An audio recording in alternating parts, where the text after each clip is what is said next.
Dalam kehidupan sehari-hari, kita sering menggunakan produk-produk rumah tangga. Di antaranya terbuat dari bahan plastik, kaca, kertas, atau aluminium. Namun setelah dipakai dan kita membuangnya, kita terkadang tidak mengetahui apa yang terjadi pada sampah-sampah tersebut.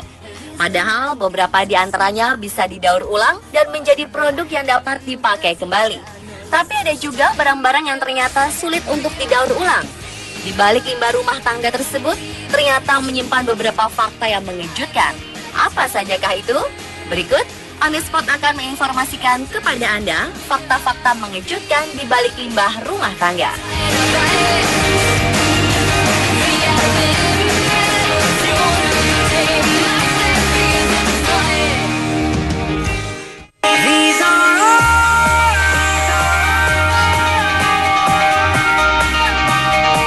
Dalam kehidupan sehari-hari, kita mungkin secara tak sadar membeli atau menggunakan botol plastik secara berlebih.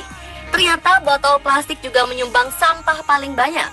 Menurut Recope, otoritas terkemuka pengelolaan limbah plastik di Inggris, setiap rumah tangga menggunakan sekitar 373 botol plastik per tahunnya. Dan tahukah Anda, ternyata plastik membutuhkan waktu 500 tahun untuk terurai di lingkungan. Daur ulang botol plastik merupakan salah satu kreativitas untuk memanfaatkan limbah agar tetap berguna bagi umat manusia dan mengurangi kerusakan lingkungan sekitar. Terdapat berbagai jenis plastik di dunia ini, dan berbagai produk plastik tersebut terdapat kode mengenai jenis plastik yang membentuk material tersebut sehingga mempermudah untuk mendaur ulang. Misalnya, kode di suatu kemasan yang berbentuk segitiga 3R dengan kode angka di tengah-tengahnya. Itu berarti kemasan tersebut dapat didaur ulang. Dengan mendaur ulang satu buah botol plastik, kita bisa menghemat listrik yang dapat digunakan untuk menyalakan lampu 60 watt selama 3 jam. Selain itu, kita juga dapat menghemat penggunaan botol plastik dengan menggunakan tempat minum pakai ulang. Di Indonesia sendiri, sebagian besar plastik yang didaur ulang dimanfaatkan untuk menciptakan produk baru yang kualitasnya lebih rendah. Karena Indonesia masih belum bisa membuat daur ulang limbah plastik ini menjadi bahan konstruksi. Fakta ini masih jauh tertinggal dari Italia dan Inggris pada tahun 1980-an yang sudah bisa menggunakan daur ulang limbah plastik menjadi tiang telepon untuk menggantikan tiang besi atau kayu. Atau di Swedia yang bahkan sudah bisa memanfaatkan daur ulang limbah plastik menjadi bangunan bertingkat karena teksturnya yang lebih kuat dan ringan.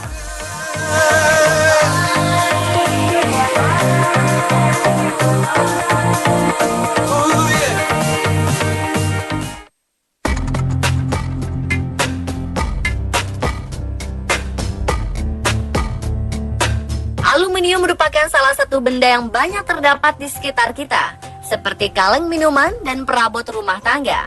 Sebagai contoh, di Inggris sekitar 3% dari sampah rumah tangga berasal dari kaleng minuman. 75% limbah kaleng terbuat dari aluminium dan selebihnya dari baja. Jika tiap tahunnya kira-kira ada 600 kaleng aluminium dan 200 kaleng baja yang dibuat ke tempat pembuangan akhir, mengakibatkan lahan pembuangan semakin membludak. Sehingga perlu dicarikan cara baru dan kreatif untuk mengurangi jumlah sampah.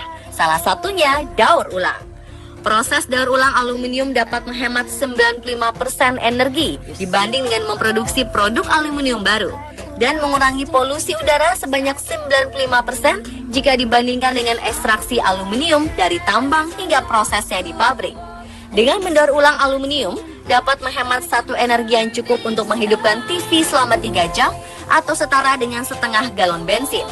Namun jika tidak didaur ulang, mirip seperti limbah plastik yang butuh 500 tahun untuk terurai. Daur ulang semua jenis logam juga akan mengurangi emisi karbon dioksida yang dilepaskan ke atmosfer, mengurangi polusi air, dan mengurangi daya pada umumnya. Kaleng aluminium yang sudah tidak digunakan dapat didaur ulang dan kembali ke rak-rak penjualan di supermarket dalam waktu sekitar 60 hari.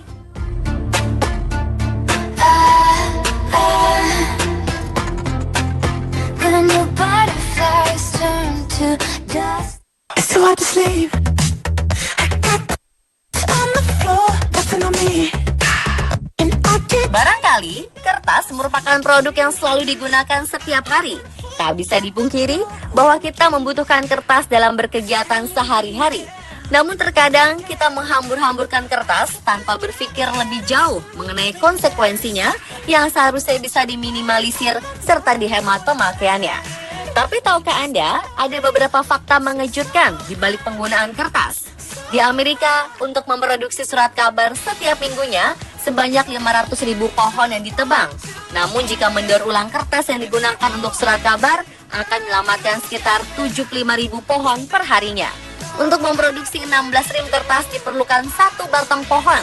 Padahal 1 batang pohon dapat menghasilkan oksigen yang dibutuhkan untuk 3 orang bernapas.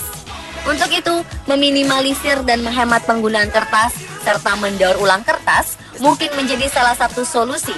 Faktanya, menurut Purdue Research Foundation and US Environmental Protection Agency, mendaur ulang 1 ton kertas menyelamatkan kira-kira 17 batang pohon. Mendaur ulang kertas menggunakan 60% energi yang lebih sedikit dibandingkan membuat kertas dari batang pohon. Proses daur ulang kertas itu sendiri dipercaya dapat mengurangi sekitar 73% pencemaran udara apabila dibandingkan dengan pembuatan kertas dari bahan mentah. Kertas mungkin menjadi barang atau produk yang sangat dibutuhkan, namun jika memakainya dengan bijak akan membantu menyelamatkan lingkungan.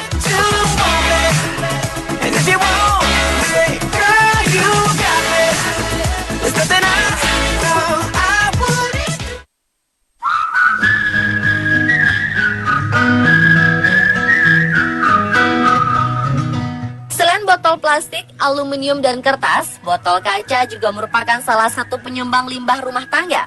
Atau sebagai contoh, setiap rumah tangga di Inggris menggunakan 330 botol dan toples kaca selama setahun.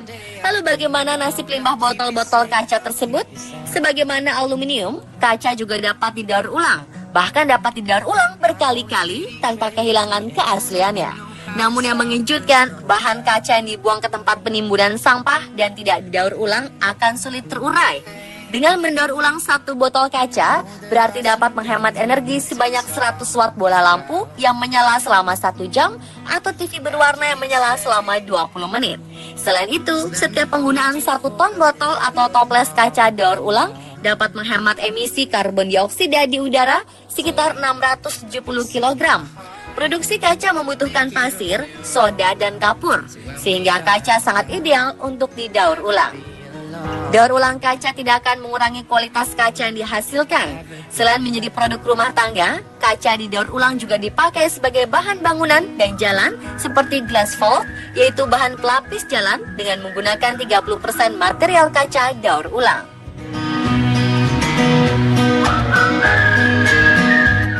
Pemirsa, itulah informasi tentang fakta mengejutkan di balik limbah rumah tangga.